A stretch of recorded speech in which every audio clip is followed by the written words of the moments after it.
All right, we are live.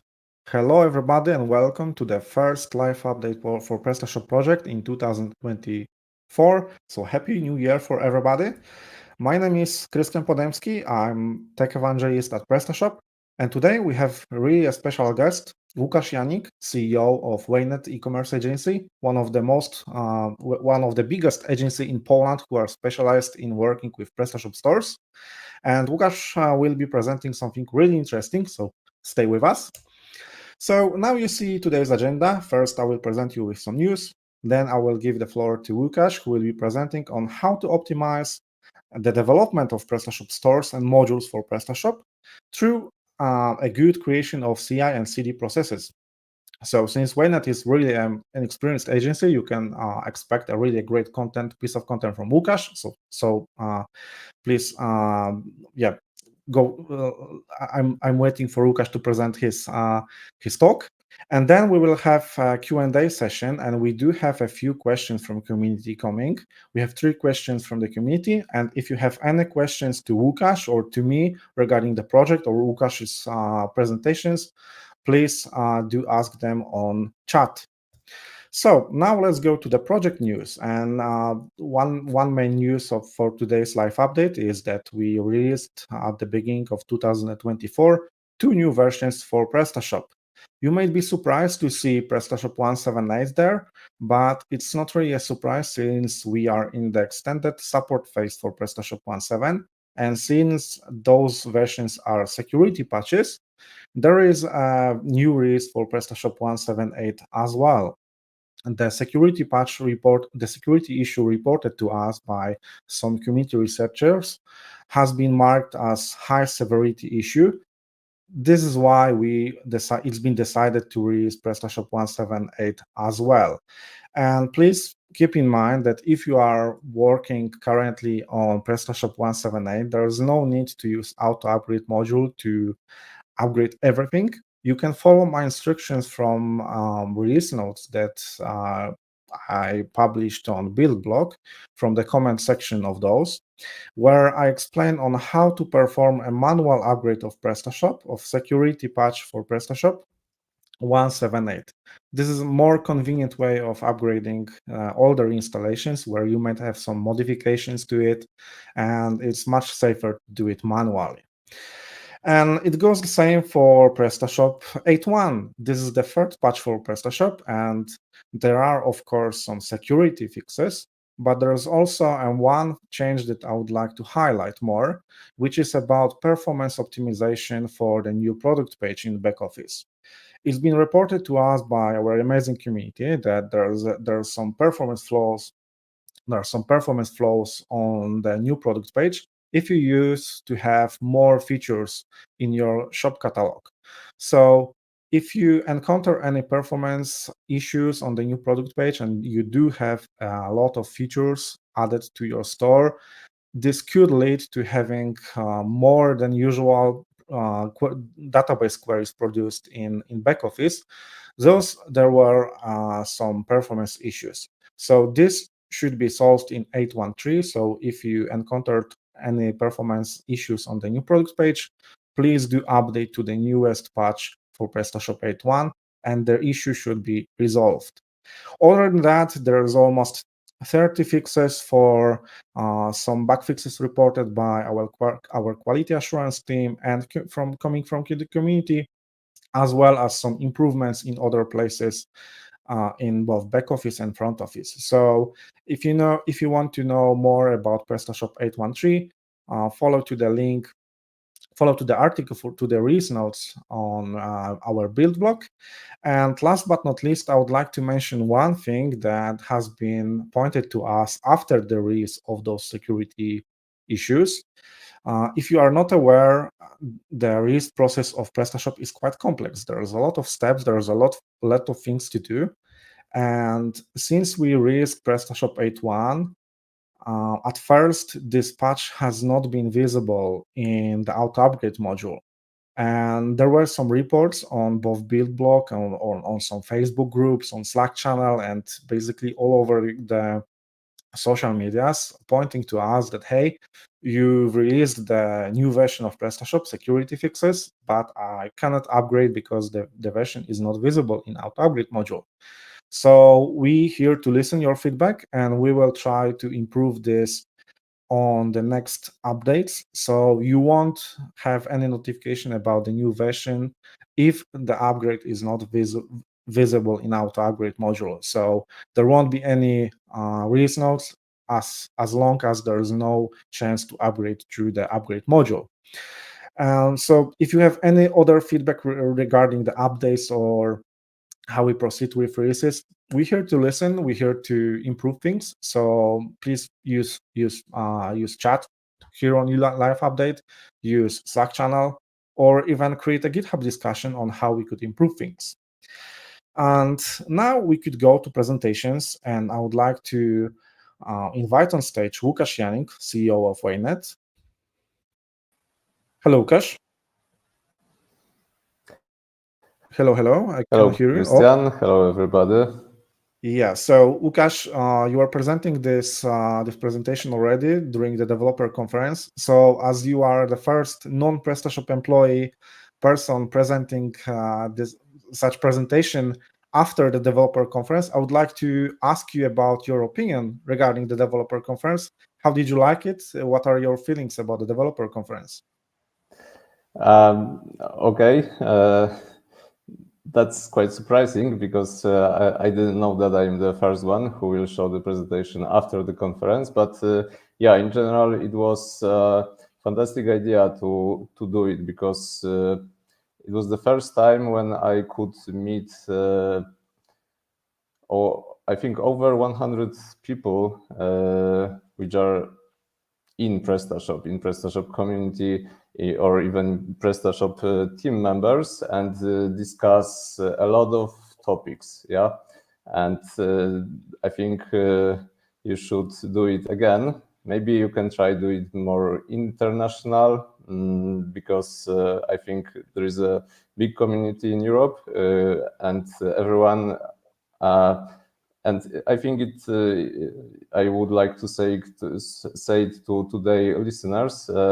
I think you can attend in this conference again if it will be again, because I think everybody there was speaking English, so it was easy to share some ideas. What's more, the topics of the conference, the speeches were very interesting.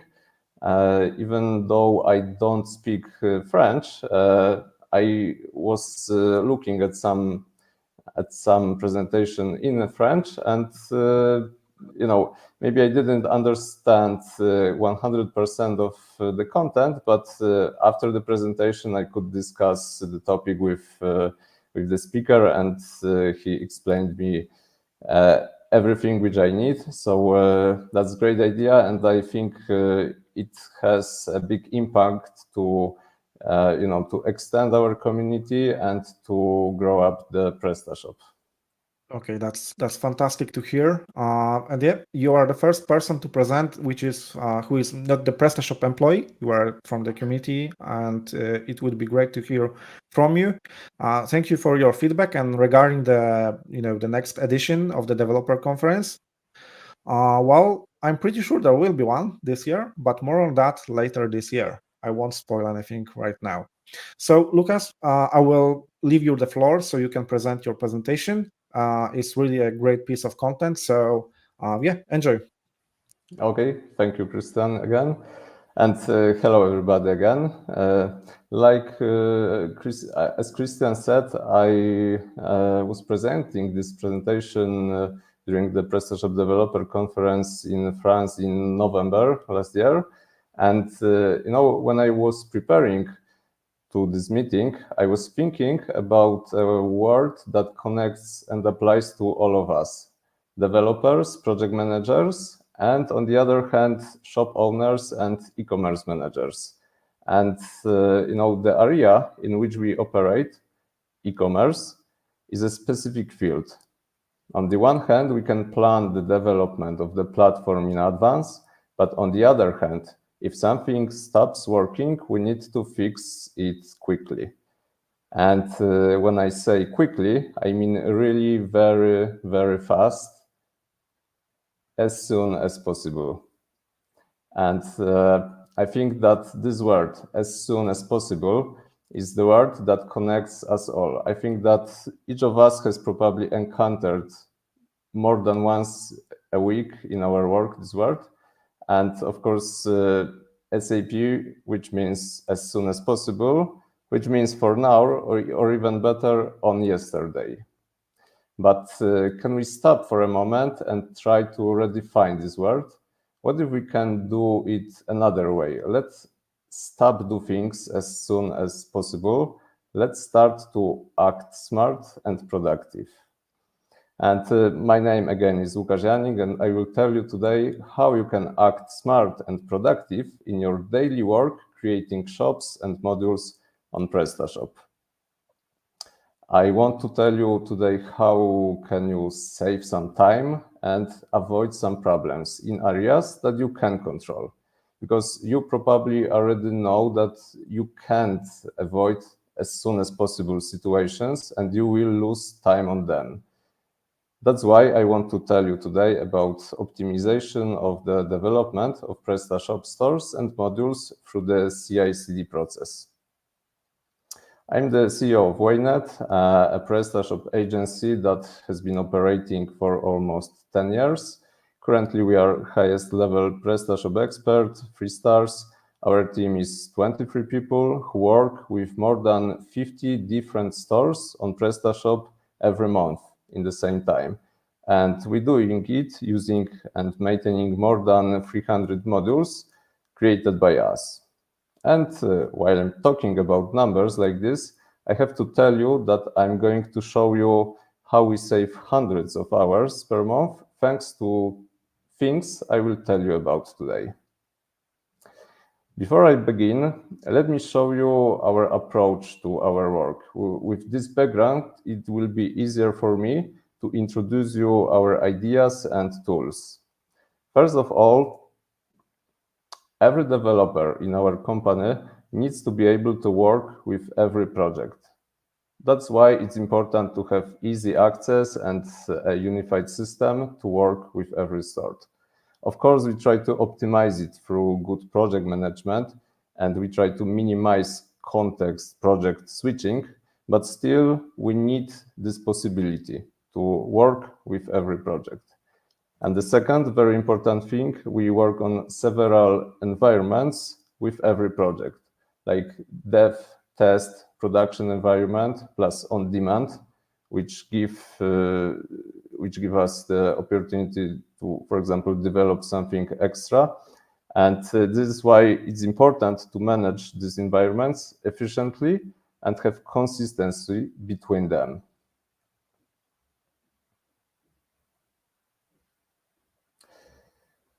Thinking about development, we can divide it into 3 main areas, and this is why I decided to divide this presentation this way. We can work with applications, so code, which we create and build in PHP, TPL, JS files. We work with database, so SQL, the configuration, and so on. And we work in some environments, so the place where these works take place. Yeah, I will show you what tools we use at Waynet to improve work in each of these areas, and I hope that each of you will take something from it into your work. Let's start with this first field, the application. Okay, everybody know something about FTP, and it seems strange that at such a conference, such a meeting, I mentioned working with a project through an FTP connection at all.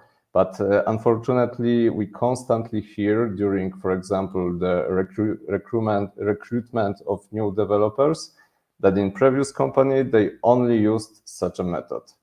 So in Waynet, we do not work this way. If we only had FTP access, we wouldn't be able to use the tools I will show you.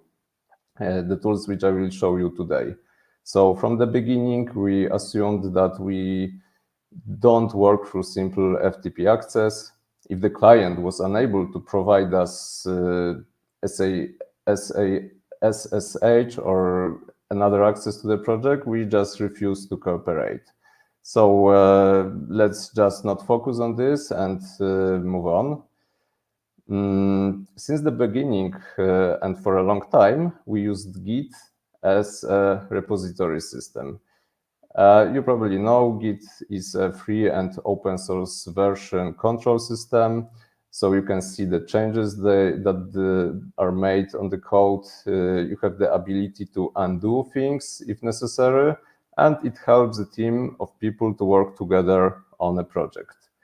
And the integral element of a Git for us were Git hooks.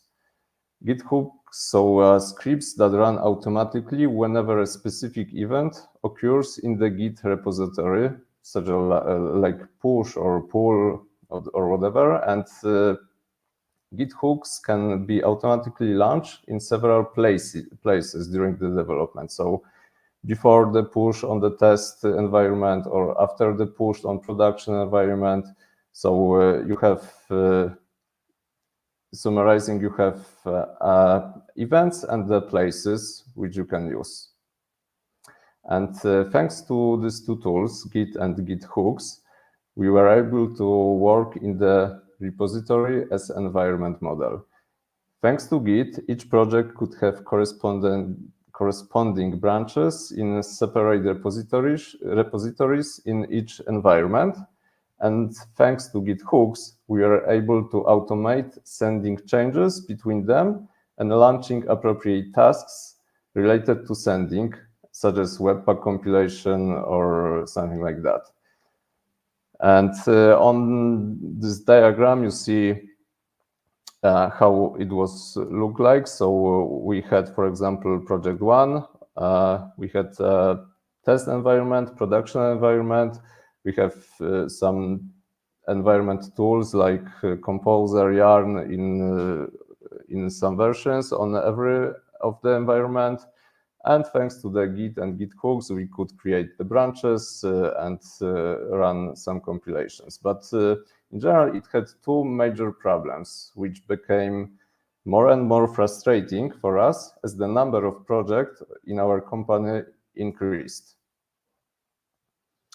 So problem one, as you can see on diagram, we can have different version of Composer on every project. We can use Node on the one project and don't use it in another project at all.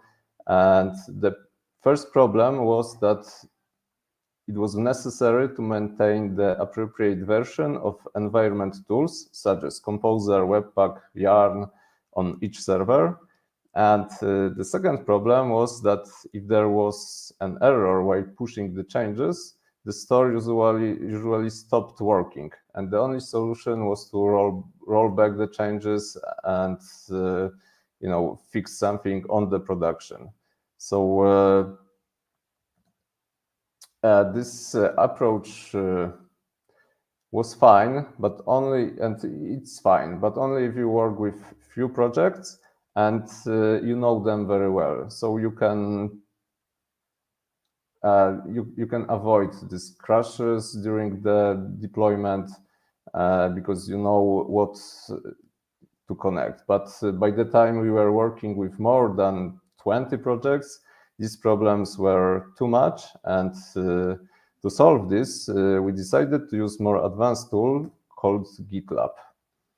GitLab, as you probably know, is an open source code repository and collaborative software development platform. It enables to automate the entire process of development, and it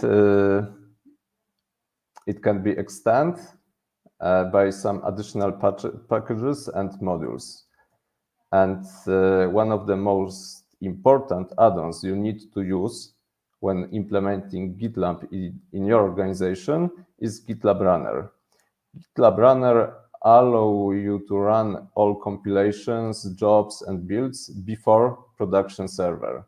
So when we used Git and Git hooks, we had to do some things on production server. But thanks to GitLab Runner, we can run some things before the production, as you can see on the screen, and we deliver the results of these tasks at the end to the production server. And thanks to GitLab and GitLab Runner, we were able to switch from the previous repository as environment model to single repository model and solve our two main problems with the previous working model.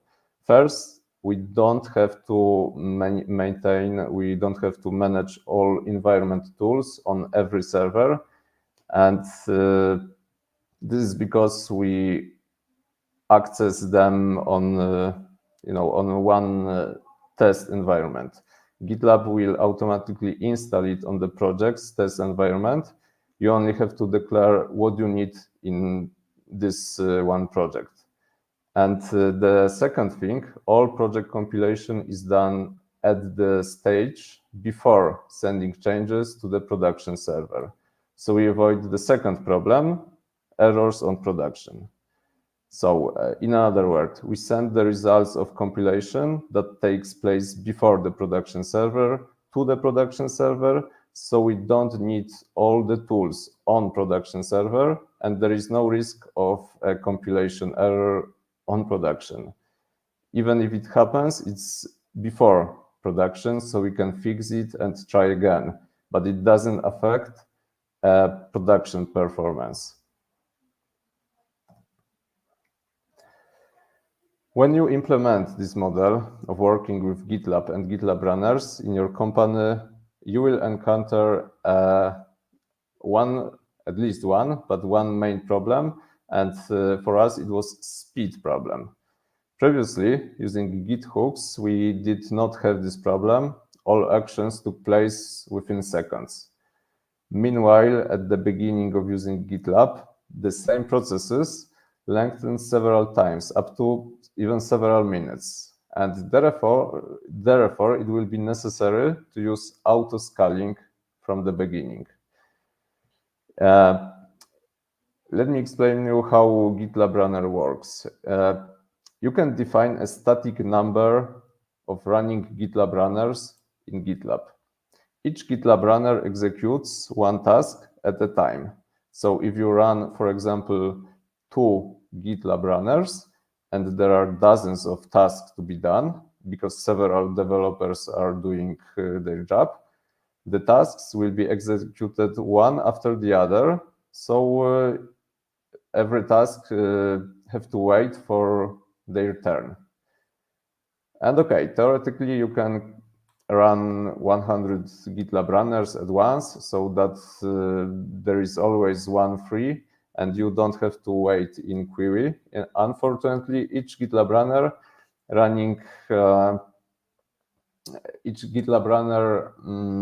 needs some server resources. So the more runners you run, the slower each of them is, because server allocates some resources to every GitLab runner which is online. And this is why you can't create just 100 GitLab runners to be always ready to perform, for example, 100 tasks at the same time. And the optimal solution for this is auto-scaling. So the mechanism that will activate additional runners for you, but only when they are actually needed due to the large queue of tasks to be performed, or for example, you are finishing the sprint in your company, every developer wants to push their changes to test or production environment, and more tasks like composer compilation or whatever need to be done.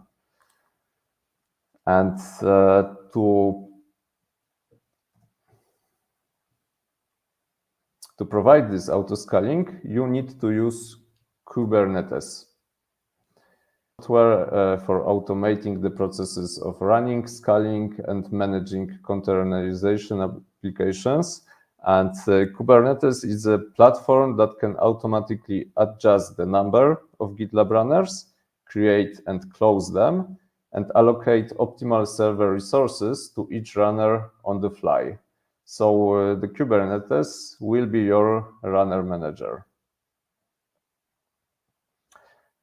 Okay, in addition to GitLab Runner, I can recommend you several other free GitLab add-ons that will extend the capabilities of your CI/CD process using this tool.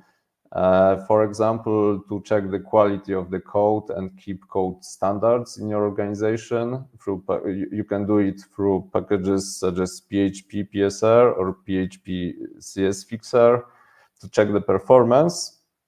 You can do it through the tools like New Relic, and to check the security, you can use static application security testing or OpenVAS. So all of these tools we try to use in Waynet just to keep consistency and some standards through all developers. And before I will go to the database part, I have to show you one more tool that each of you can incorporate in your daily work. You probably know where these screenshots came from. Of course, we can't and don't need to bring these results to every store on every page, but it would be great to be able to start a project from this state and try to lose as little as possible. And this is the problem which was noticed and solved by Igor, one of our developers. He created a special starter template for PrestaShop from developer to developers, which is not only fully optimized from the beginning, but by its other features make development much easier.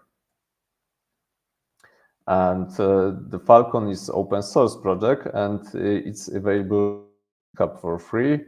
You have here the link to this project, or you can just find a Falcon on GitHub and use it. And on GitHub, you will find the full list of major improvements that Falcon brings. But let me tell you in a few words about 3 of them. First of all, in Falcon, you will find the Webpack configuration, which works properly with hot module replacement. Hot module replacement is a tool that keeps track of the changes you make to the template and PrestaShop modules in the CSS, JS, TPL files, and allows you to see the effects of these works without refreshing the page. So you can literally write your code in one screen and see the changes of this on the second screen, on the second monitor, without refreshing the page. For example, if you need to reach if you want to create a rich graphic design, it will be much easier to see the changes during the development without this refreshing. Second thing, dynamic importing of the Bootstrap components. You can load JS and CSS files dynamically with dynamic import handle class. And third thing, interesting, is multiple entry points for Webpack. So the files in this project are separated per view. At the beginning, you have 4 output JS and CSS files: team, product, checkout, and listing page.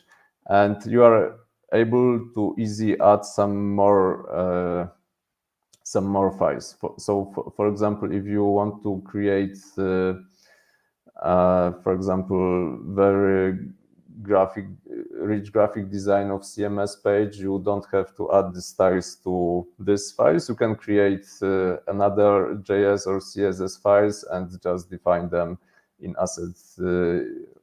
assets file and include them to the project. Good news, a new 4th version of Falcon will soon be available. This, I think, interesting information for those of you who know this project. Currently, we have version 3 of Falcon, and there will be several major changes in this new version. And again, let me tell you about 3 of them. jQuery will be removed entirely. So JS code of every native PrestaShop module will be rewritten.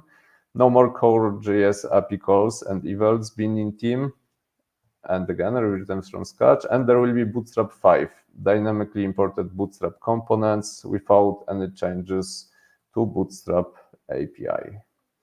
Okay, what I would like you to remember from this part of presentation.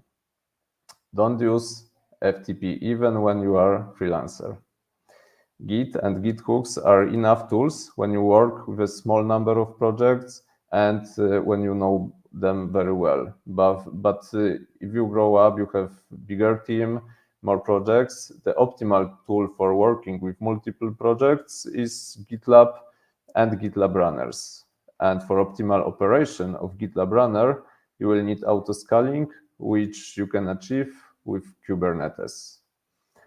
And last but not least, I really encourage you to take a look at the Falcon starter team, which, by the way, fits very well to the workflow I showed you. We create every project, every new web shop using this Falcon template and the process which I described you now. Okay, now let's move on the next area, the database. As you know, we use Git as a version control to system to keep consistency in files. But what to do with the database? In PrestaShop, as you know, in database is the configuration of the store and hooks, modules, module configuration, CMS content. So you are probably familiar with such a situation when you implement the task on a local environment, then upload it to the production, and it turns out that the store doesn't work because in the meantime, someone on production has installed a new module. Sample problems, the situation generates are when two developers work in the same time on project, their changes to the database may conflict with each other, and the different settings in the database on different environments can cause crashes when implementing new functionalities. So how we can prevent these different differences, and how can we maintain consistency in the database between different environments and different developers? And that's why we created a tool in Waynet, which we called Update Wrapper. With this tool, we can keep consistency in database between developers and between different environments. And thanks to this tool, developers, every time they upload changes, they know about changes made to the database in the meantime by other developers. And we can also, thanks to this tool, put some changes to database automatically. So we don't have to manually configure a module or make changes through PHP myadmin or something like that, which also minimizes the risk of human error. Okay, so how does it work? Update wrapper is just a PHP script that is executed during the development of changes. So it's run in the GitLab pipeline through GitLab runner, which I mentioned before, or we can just run it manually anytime which we want. And if you want to create something like that in your company, first you need to create methods that update the settings of interests in database. So we have our own database of methods that developers can use in this script to make changes in PrestaShop database. And these methods cover a lot of PrestaShop settings, as well as the most popular modules. And the list of these methods is constantly expanding as we work on our daily basis. So here on the screen, you can see an example of one of method. This is set page layout method, and it will set the appropriate layout on the indicated page. So, for example, left column layout or right column layout or both column layouts layout or no column layout. Yeah, and the only job for developer is to put correct values to this method. So set page layout, indicate page is contact, and the layout is layout full, and that's it. We put it to the update wrapper file in the project, which we currently developing, and thanks to this, it will be automatically changed on every environment, and every other developer in this project will know about this change. In addition, each change in the configuration of a module or store is versioned, so developers do not overwrite each other's changes. And thanks to this, when you push your changes to the test environment, the layout of this page will change to the required one. And when another developer uploads his changes, he will first download the changes of others, including the update wrapper file, included in the update wrapper file. And thanks to this, he will see what changes have been made to the database, and he will be able to automatically reproduce them in his local environment and make them consistent with his changes. And if you need to change something in something that has already been changed, thanks to the versioning system, others will also notice this change. So there is no need to manually clicking through the database or download it every time.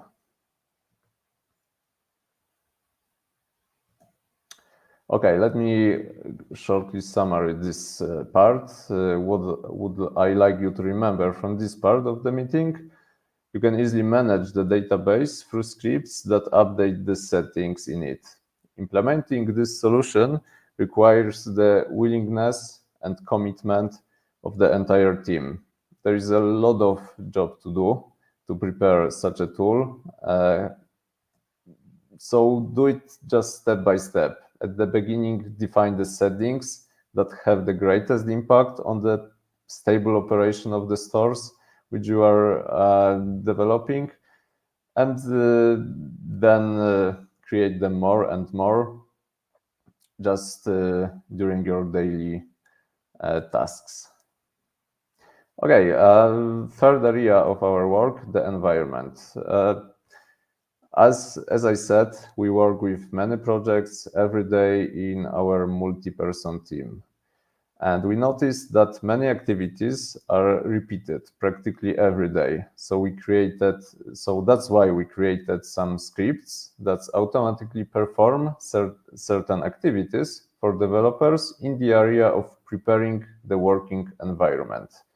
And in the next few slides, I will show you how these scripts are saving hours for us every month. First, let's do some process manually. Let's say that we want to run a new project on test environment. It will be a store on PrestaShop, which we have to put on the test server, and then we have to make some modifications in this project. This outside project, outside from our company, we have a new client, and he will, as the input, he will give us the package with files and database, and we have to set up some environment. So when we have to do it manually, the next step we need to perform is first verify that the packages are complete, whether the main folder exists, whether the database structure is complete. We have to verify if there is no project or database under this name already on our test server. We have to verify that there are enough resources on the server for this project, for example, disk space. We have to create a database We have to create a database user. Then we have to import the project package to the server. Then we have to unpack the file packages. We have to remove some unnecessary things like old Git files or some cache. We have to create the appropriate web server configuration, for example, with Nginx or Apache. We have to create an SSL certificate. For example, let's encrypt, which also requires several steps, like installing certificate, reload the server, enable SSL in PrestaShop. We have to change the project configuration in the project files to connect to the database which we created in one of the previous steps. We have to put correct shop URL in database. We have to create back office user. If we don't have, we have to create repository on GitLab, set the appropriate file permission. For security, it's good practice to mask some sensitive data, like customer data or orders. So there is a lot of steps. And think about how much time do you need for this. Do you know how to do every step by yourself? And what if you make some mistake and you have to do it again from the beginning? Or let's just say that you are the master of it. You did it a lot of time, but one new day you have new colleague in your company and you have to do it with him, show him how to do it. And I guess your first thing is, here we go again. Yeah, so that's why we create scripts to do such a things from us. And here is the example of the script. In general, the scripts are created in Bash, so they can be run on any of our development environments. All developer needs to do is fire up the appropriate command and provide appropriate parameters. For in the example which we discussed, this these 13 steps which I showed you, normally our developer only have to run a script ynet add project and define the project name, the type of project, which is PrestaShop, so PS, the version of the PrestaShop, and the version of the PHP. And all of the other steps will be done by the script. So the script will create for us the database user, unpacked files, then it will put the configuration. And here you see an excerpt from the ynet add project script, on which, depending on the PrestaShop version of the project, the access to the database are entered and the appropriate place in the files. Yeah, so this is something you have to do manually when you create a new database. And here we only have to run the script. So what you can take from this part of my presentation, you have to know that you can easily automate repetitive tasks with appropriate scripts in Bash. And in this way, you will not only save time, but you will also avoid some human errors, some mistakes. Another example of actions you can automate is, for example, copying the project under a different name. Let's say you want to create a copy of an existing project. You have the project on test server. You want the copy of this project, but on a different name. So it's easy to create the script, which will do it for you. You only put in the script, you only put the project which you want to copy and the name of new project, and script will do it for you. Clearing cache, creating a package of files and or project database to download it. So, for example, you have test environment, you want the project on your local environment, and you can run the script, which will not only download the project but also create database on your local environment and run the project so you can start development. Yeah, this is what I said: downloading project from the test environment and run it locally. So at the end, let me show you an example of combining these elements, creating a module on add-ons in Marketplace. In a few words, how it looks in our company. So the first step, when we decide to let's create a new module, our automated script creates a development environment, a repository on GitLab, and a test environment. In step 2, we working on the module, we create the module. Each change is implemented on the feature branch, and after testing it, it's merged into the master branch and release branch. And each commit is automatically checked by the GitLab packages, which we use like PHP CS Fixer.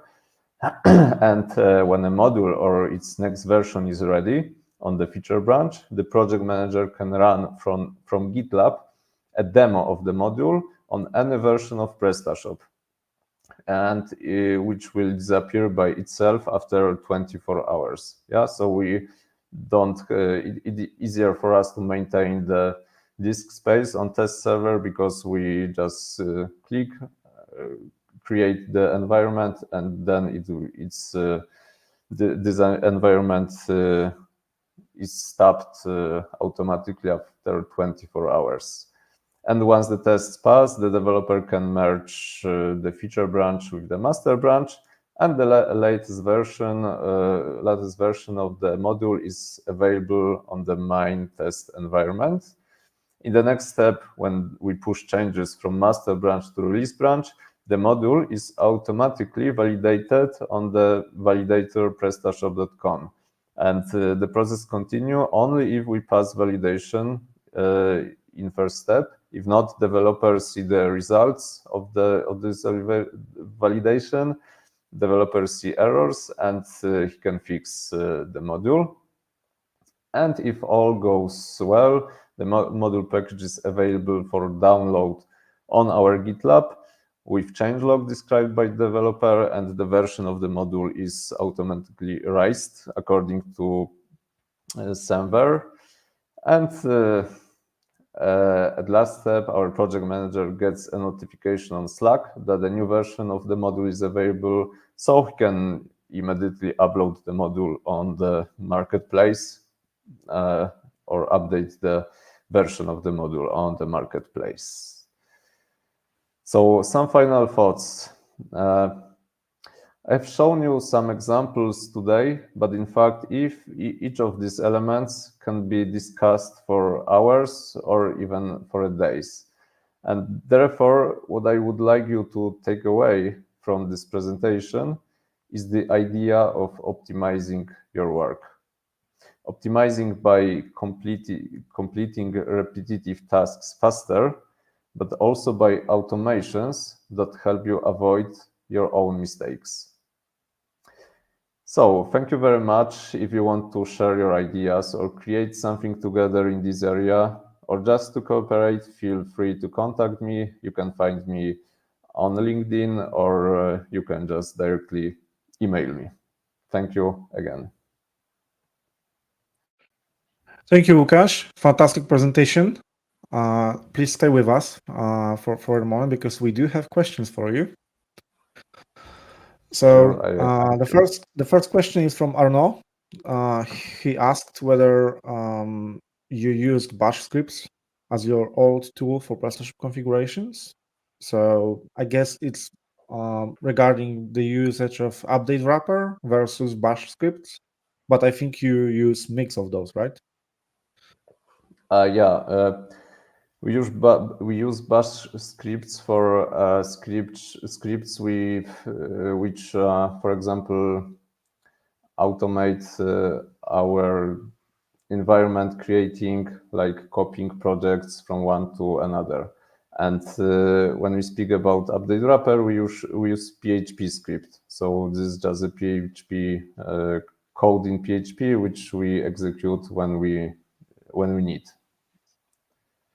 All right. So the next question is from Daniel, and he asked whether how you handle situation where you use some native modules from PrestaShop, but you have to modify it so the changes cannot be implemented in theme. So let's imagine you have this shopping cart module, the native one, and you have to modify it in one project and another project. So whether you version some forks of those modules or you don't use native modules at all? We do use, of course, we do use native modules, and but in general, when we want to change the module, we just create the copy. So we have some on our GitLab base. We have, and it's not only about native module, but I think mostly about our modules. We have some kind of major version of every module, but we also have some, let's say, branches, so the modifications of the module for each project. Okay, I think that answers Daniel's question. So the next two questions are about your tools that you use at Ynet. Jeff is asking whether you have update wrapper available publicly, or Currently, if you plan to do it. currently not. We are discussing this topic, but it's this tool is not. It can be separated from some other things in in company. Yeah, so it's not only to have the update wrapper to use, but you also have to have a good workflow pipeline model. So we're thinking about this, but we don't only want to give the update wrapper and enjoy. We give you this, and because we are afraid that after few days, a lot of people will just give up and will not use this tool. Yeah, but so I think if we will someday go public with this, we want to not only give you scripts, but also some kind of instruction or training how to use it and how to implement in your organization. Yeah, that's true, and that also partially answers the question on on best practices or recommendations on how to run CI and CD processes using PrestaShop, because the workflow differs from one company to another. It differs from one project to another. It could differ from one project to another because of the size of the project. It differs because you have more or less experienced developers. So the workflow you mentioned is very important to all of this, and it's hard to produce the tool that would fit everyone and every project. So fully agree on that one. Although I do believe that there are some things that we could share eventually, either by modifying the core to make it more reliable and useful when it comes to CI and CD processes. So that's definitely a part which could be improved in the future. And there was the same question about the bash scripts, but I guess the answer still stays the same. It's all Similar the answer. one mechanism that it's connected to the workflow and to some other scripts that you use at Ynet. There's another question coming from Jeff about the SAST tool. Do you know which SAST tool you use at Ynet? In GitLab, you have available PHPCS security audit. Or you can just check this, Google GitLab SAST tool, and you will see. All righty. Arno asks again whether you have some example bash scripts that you could share.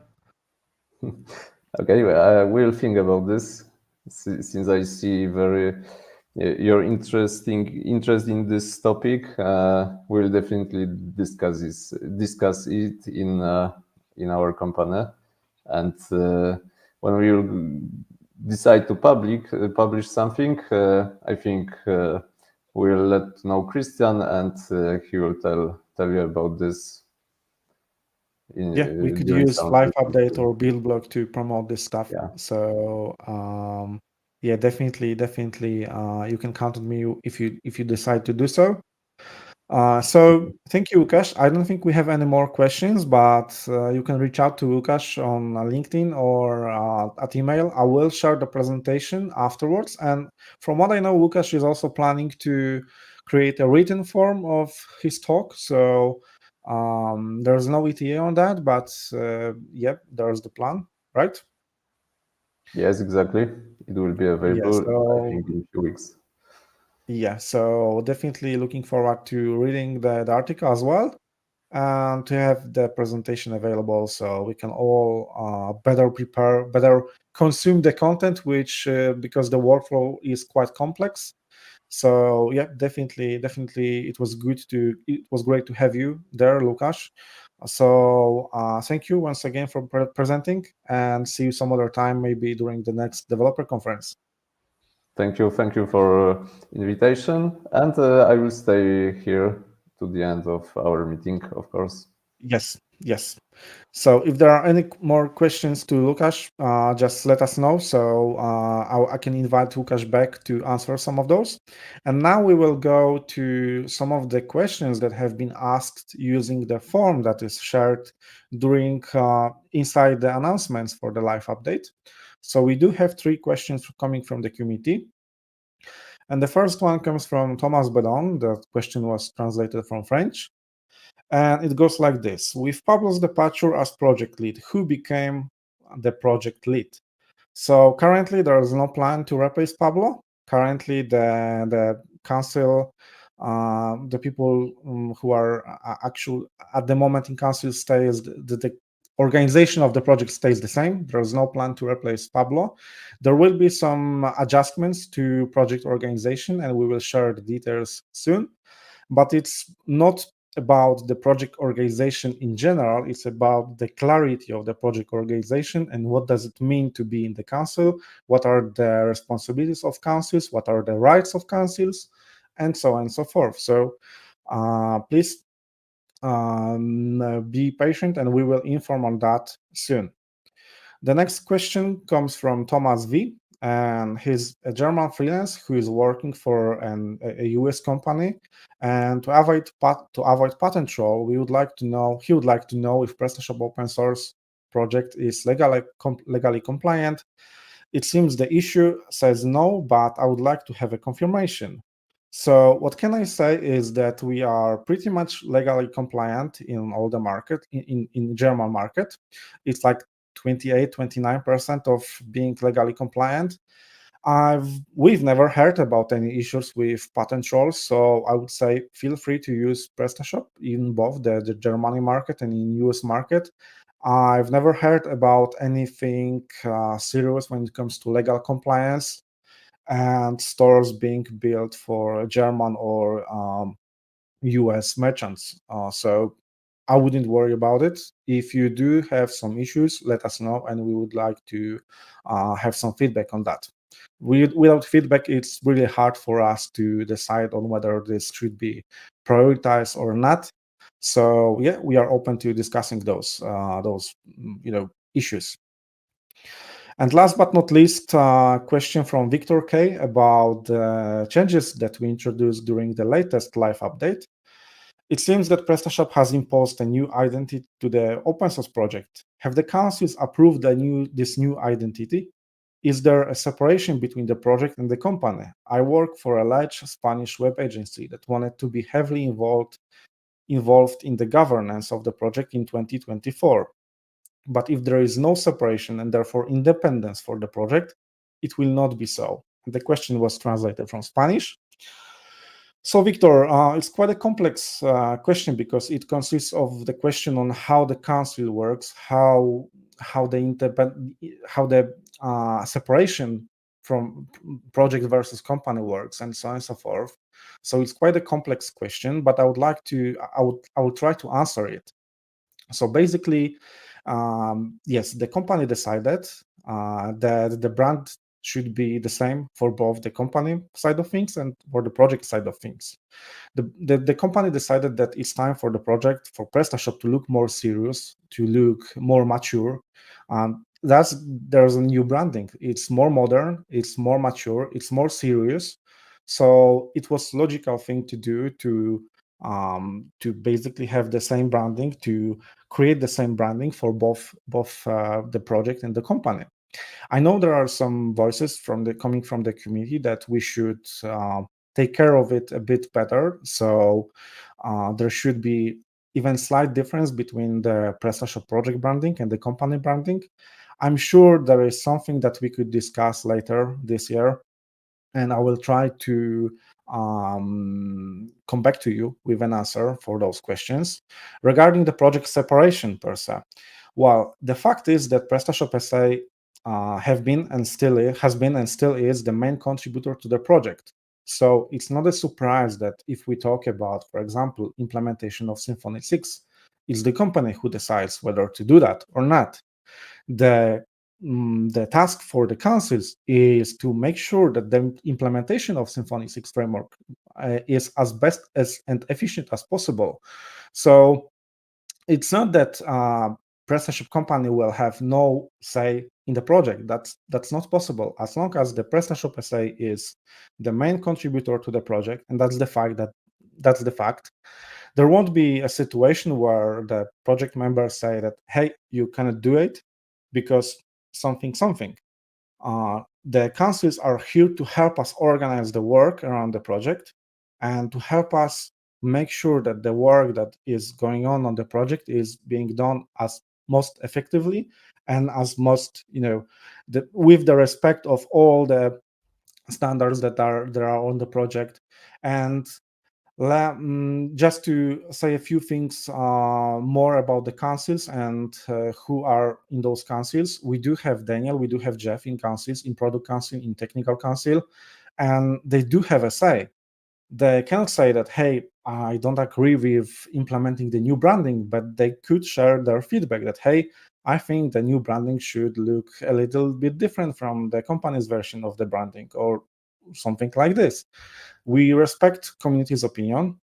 The community is being heard all the time, and I think that also proves what happened during the developer conference also proved that, because we had really intensive discussion between Eric, the managing director of PrestaShop, and community members about where PrestaShop is going, to which direction, what will happen to the open source project. And there was full transparency and openness coming from PrestaShop managing director, and it only proves that the company still wants to be as transparent and as open as possible.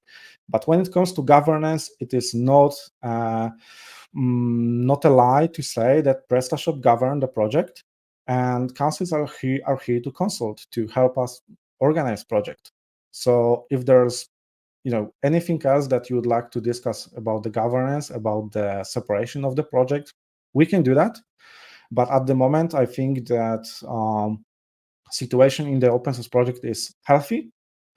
There are some changes coming to the project organization to clarify the need for not the need, but the responsibilities of the councils, the approach from the company when it comes to the transparency and openness of the project, and to better explain how the company sees the separation, the work with councils, and so on and so forth. So I hope that answers your question. If you want to contribute, it would be great. If you want to contribute only because you would like to be heavily involved in the governance, I'm not sure if that's the right approach, because as a community members, you do have the word in shaping the project future, you do, and as part of the councils. So if you are a really active member of the community, you have even more to say when it comes to the future of PrestaShop. but that doesn't mean that your voice will have a higher power than the one coming from the main contributor of the project. And I think it's logical and it's healthy. That's how I see it. I see a discussion on chat. There is comment from Daniel. Let me read it at the moment. Right now, I hope there will be time where PrestaShop management realizes that what makes e-commerce project mature is having the basic things like price calculations working, not branding.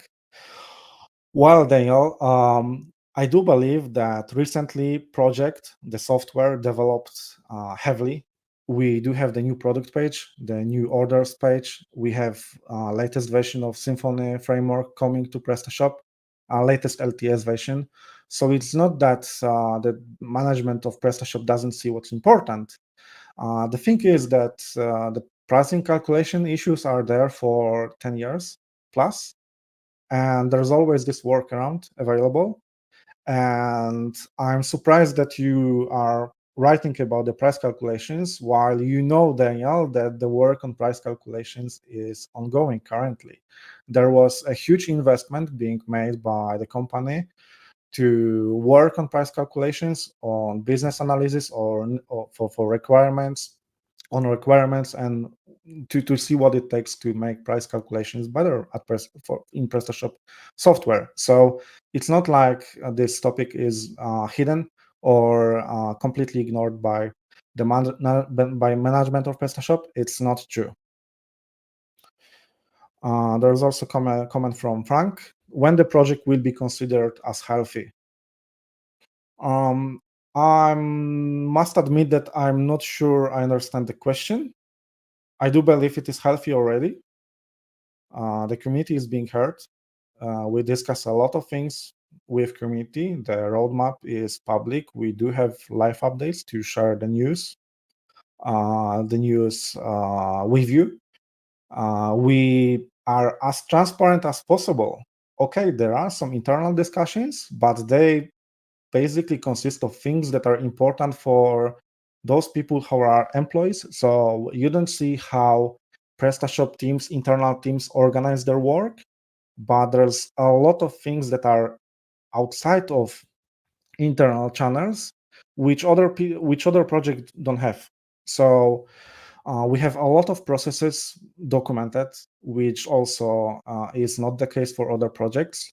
We had over 1,000 contributions matched to the core and modules last year. So if that's not the healthy project, what is? Sometimes I think that we should, take a look at other projects and see how they work to really appreciate how healthy and strong community and project we have. So there's also coming from Jeff. Yes, that's true that it is Jeff's idea to have a slightly different branding for the project and for the company. I will pass this feedback to people at PrestaShop SA to discuss it. But eventually, this is not the council decision. This is not the product council decision. This is not the leadership council decision. Councils could challenge those ideas, but the say is on the PrestaShop SA side, the main contributor to the project. So I know this is a very heavy discussion, very, very, very difficult one. But as it's being said already, we want to be as transparent as possible when it comes to decision making, when it comes to the roadmap, the communication.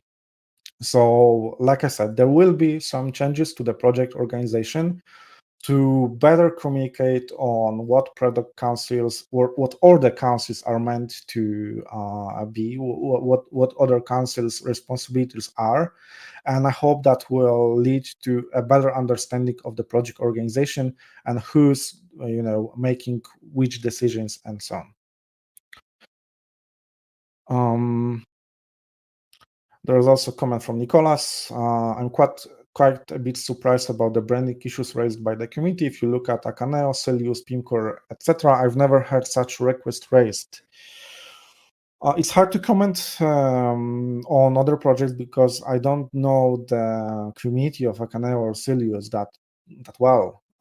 Maybe the long-time members of community of Cilius or Shopware also had raised such issues, and we don't know that. I'm not sure if I'm able to comment on that. Personally, I do believe that we listen to the community, and it's not like we completely ignore the comments about the branding, but eventually I think it was the right thing to do, to align with the company brand and to change all the resources. I think we can all agree that the new branding is more mature, more modern, more serious. We don't have Puffin anymore, so it's a little sad, but eventually I think it was the right thing to do. But on the other hand, I do understand Jeff's opinion and some other community members' opinion that we should have a little differentiation between the company branding and the project branding, even slightly one on the logo and so on.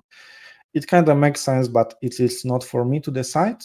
I will make sure to provide the proper people with correct people with your feedback. There's let's treat it as the last question coming from Daniel. One last question. The project website says it decides on technical subjects, including architecture and implementation choices. Who decides on Symfony version, for example, SI or Council? Well, as far as I know, I don't want to spread any misinformation, but the entire idea came from the technical council, from developers working on the project. They wanted to use the latest version of Symfony just to have more fun and be more up to date. Just to use newer PHP version and so on and so forth. It's also making things easier when it comes to API platform and so on. So the idea was coming from the technical council. Later, as this is a strategic decision, it has been consulted with SA because it impacts entire core and ecosystem. Remember that if we modify something in the core, let's say we introduce Symfony 6, it impacts not only this merchant who wants to create a new store, but also this impacts all the technical community, the whole community of PrestaShop, because it will require from the community to prepare their solutions for Symfony 6 for breaking changes and so on and so forth. So the decision has been made by agreeing between by agreement between the technical council, leadership council, and PrestaShop SA. If PrestaShop SA decides that, hey, but we cannot implement Symfony 6 framework because it impacts our business too drastically, then I think we can all agree that it's something that matters and is important to hear, right? Because the better for the company, the better for the project. And the other way around, the better for the project, the better for the company. It's all one body, one big mechanism, and it's important for all parties to be happy. Yeah, you wanted to challenge something. I know you wanted to do it, Daniel. I know you did. Good. This is why it's important to have you and Jeff in councils. This is why it's important to have such active community members. This is what are the councils for as well, to challenge the ideas coming from the top, or to challenge the ideas coming from the community, to come up with some new ideas. And let's face it, councils are here also to help organize the project when it comes to the smaller decisions on where to move this button, which annoys all the merchants, or which wording we should use. Those are not the decisions that have to be discussed with PrestaShop SA. Those are the decisions that now it's clear that are solved by councils, and before it wasn't clear. It was this product team from PrestaShop SA. Now it's product council who decides on that. So I think that answers the question about the governance, the project openness, the decision making, and so on. It's not ideal, and we will do whatever we can to make it more clear and more transparent on how the councils works, where it's time for PrestaShop SA to decide, when they want to decide on things, on which things, and so on and so forth, what councils can do and can't do, and so on and so forth. So I think that would be it for today's live update. I would like to thank you, Łukasz, once again for joining the live update. I'm looking forward, as well as the community, to reading your article about the usage of CI and CD processes to speed up the development of stores and modules at PrestaShop. I hope you at Waynet consider supporting open source with releasing some of your tools publicly. I think it could have been a really great choice considering how successful Falcon is. So yeah, looking forward to hearing from you regarding this topic. Once again, thank you, Łukasz, and thank you for your activity. Daniel, Jeff, all the comments today. It really proves that those live updates are useful for everyone. It's great to hear from you, and I hope to see you next month. Take care, everyone. See ya.